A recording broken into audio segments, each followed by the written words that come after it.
Good evening, Karen and Ton. This was our exclusive investigation back in 2015 that exposed more than $1 million in public library donations that Irvin Mayfield and Ronald Markham transferred to their own jazz orchestra, and that Mayfield used on five-star hotels.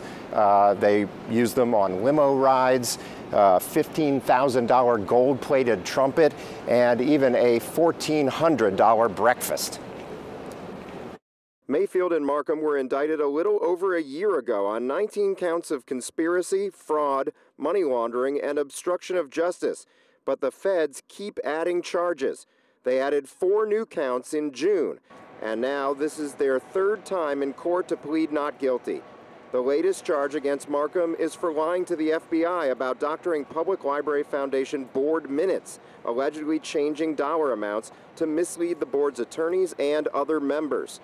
The new indictment also adds details to the conspiracy charge, including $70,000 in library funds the feds say Mayfield stashed in a local church's bank account.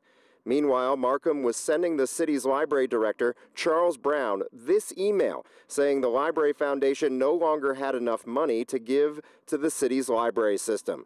We uncovered that email back in 2017.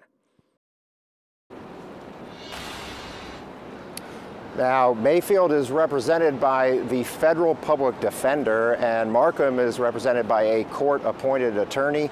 They have been free on bond since last December when they were first indicted, and their trial is set for April 29th. Reporting live from federal court in downtown New Orleans, David Hammer, Eyewitness News.